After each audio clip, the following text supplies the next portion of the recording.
தொடக்க நூல் அதிகாரம் 3. ஆண்டவராகிய கடவுள் உருவாக்கிய காட்டு விலங்குகளிலெல்லாம் பாம்பு மிகவும் சூழ்ச்சிமிக்கதாக இருந்தது. அது பெண்ணிடம், கடவுள் உங்களிடம் தோட்டத்தில் உள்ள எல்லா மரங்களிலிருந்தும் உண்ணக்கூடாது என்றது உண்மையா என்று கேட்டது. பெண் பாம்பிடம், தோட்டத்தில் இருக்கும் மரங்களின் பழங்களை நாங்கள் உண்ணலாம், ஆனால் தோட்டத்தின் நடுவில் உள்ள மரத்தின் கனியை மட்டும் நீங்கள் உண்ணக்கூடாது, அதை தொடவும் கூடாது, மீறினால் நீங்கள் சாவீர்கள் என்று கடவுள் சொன்னார் என்றாள். பாம்பு பெண்ணிடம், நீங்கள் சாகவே மாட்டீர்கள், ஏனெனில் நீங்கள் அதிலிருந்து உண்ணும் நாளில் உங்கள் கண்கள் திறக்கப்படும், நீங்கள் கடவுளை போல் நன்மை தீமையை அறிவீர்கள் என்பது கடவுளுக்கு தெரியும் என்றது. அந்த மரம் உண்பதற்கு சுவையானதாகவும் கண்களுக்கு களிப்பூட்டுவதாகவும் அறிவு பெறுவதற்கு விரும்பத்தக்கதாகவும் இருந்ததை கண்டு பெண் அதன் பழத்தை பறித்து உண்டாள். அதை தன்னுடன் இருந்த தன் கணவனுக்கும் கொடுத்தாள். அவனும் உண்டான். அப்பொழுது அவர்கள் இருவரின் கண்களும் திறக்கப்பட்டன. அவர்கள் தாங்கள் ஆடையின்றி இருப்பதை அறிந்தனர். ஆகவே அத்தி இலைகளை தைத்து தங்களுக்கு ஆடைகளை செய்து கொண்டனர். மென்காற்று வீசிய பொழுதினிலே தோட்டத்தில் ஆண்டவராகிய கடவுள் உலவி கொண்டிருந்த ஓசை கேட்டு மனிதனும் அவன் மனைவியும் ஆண்டவராகிய கடவுளின் திருமுன்னிருந்து விலகி தோட்டத்தின் மரங்களுக்கு இடையே ஒளிந்து கொண்டனர். ஆண்டவராகிய கடவுள் மனிதனை கூப்பிட்டு, நீ எங்கே இருக்கின்றாய் என்று கேட்டார். உம் குரல் ஒலியை நான் தோட்டத்தில் கேட்டேன், ஆனால் எனக்கு அச்சமாக இருந்தது, ஏனெனில் நான் ஆடையின்றி இருந்தேன், எனவே நான் ஒளிந்து கொண்டேன் என்றான் மனிதன். நீ ஆடையின்றி இருக்கின்றாய் என்று உனக்கு சொன்னது யார்? நீ உண்ணக்கூடாது என்று நான் விலக்கிய மரத்திலிருந்து நீ உண்டாயோ என்று கேட்டார்.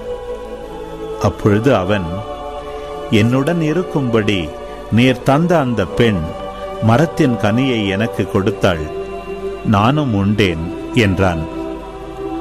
ஆண்டவராகிய கடவுள், நீ ஏன் இவ்வாறு செய்தாய் என்று பெண்ணை கேட்க, அதற்கு பெண், பாம்பு என்னை ஏமாற்றியது, நானும் உண்டேன் என்றாள்.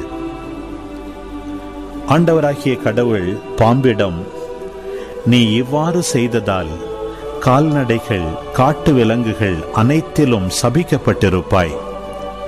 உன் வயிற்றினால் ஊர்ந்து உன் வாழ்நாள் எல்லாம் புழுதியை தின்பாய்.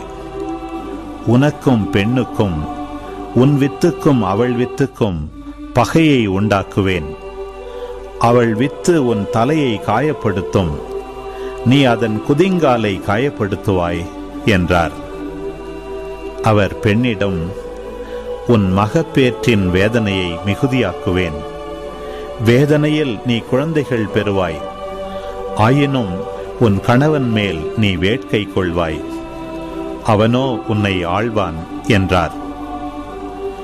அவர் மனிதனிடம், உன் மனைவியின் சொல்லை கேட்டு உண்ணக்கூடாது என்று நான் கட்டளையிட்டு விலக்கிய மரத்திலிருந்து நீ உண்டதால் உன் பொருட்டு நிலம் சபிக்கப்பட்டுள்ளது.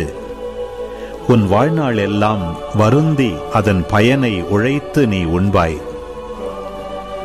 முட்செடியையும் முட்புதரையும் உனக்கு அது முளைப்பிக்கும். வயல்வெளி பயிர்களை நீ உண்பாய். நீ மண்ணிலிருந்து உருவாக்கப்பட்டதால் அதற்கு திரும்பும் வரை நெற்றி வியர்வை நிலத்தில் விழ உழைத்து உன் உணவை உண்பாய். நீ மண்ணாயிருக்கிறாய், மண்ணுக்கே திரும்புவாய் என்றார். மனிதன் தன் மனைவிக்கு ஏவாள் என்று பெயரிட்டான். ஏனெனில் உயிருள்ளோர் எல்லோருக்கும் அவளே தாய். ஆண்டவராகிய கடவுள் மனிதனுக்கும் அவன் மனைவிக்கும் தோல் ஆடைகள் செய்து அவர்கள் அணியச் செய்தார். பின்பு ஆண்டவராகிய கடவுள், மனிதன் இப்பொழுது நம்முள் ஒருவர் போல் நன்மை தீமை அறிந்தவன் ஆகிவிட்டான். இனி அவன் என்றென்றும் வாழ்வதற்காக வாழ்வின் மரத்திலிருந்தும் பறித்து உண்ண கையை நீட்டிவிடக் கூடாது என்றார். எனவே ஆண்டவராகிய கடவுள் அவன் உருவாக்கப்பட்ட அதே மண்ணை பண்படுத்த அவனை ஏதேன் தோட்டத்திலிருந்து வெளியே அனுப்பிவிட்டார்.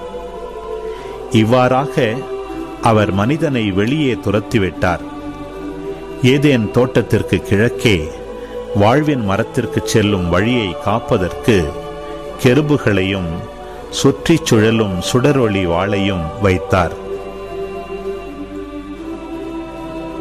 அன்பு உறவுகளே, இது உங்களுக்கான நேரம். இன்றைய நாளில் நாம் ஒளியாக பார்த்தும் கேட்ட இறைவார்த்தையின் அடிப்படையிலான இன்றைய நாளுக்கான கேள்வி: எது நிலத்தில் விழ மனிதன் உழைப்பான் என இறைவன் சொன்னார்? உங்கள் பதில்களை கமெண்டில் பதிவு செய்யவும். மேலும் இது போன்ற காணொளிகளை காண இந்த வலைதளத்தை சப்ஸ்கிரைப் செய்யவும். மேலும் லைக் கொடுத்து எங்களை ஊக்கப்படுத்தி இப்பதிவை மற்ற உறவுகளோடு பகிர்ந்து ஷேர் செய்து மகிழலாம். மீண்டும் அடுத்த காணொளியில் சந்திப்போம்.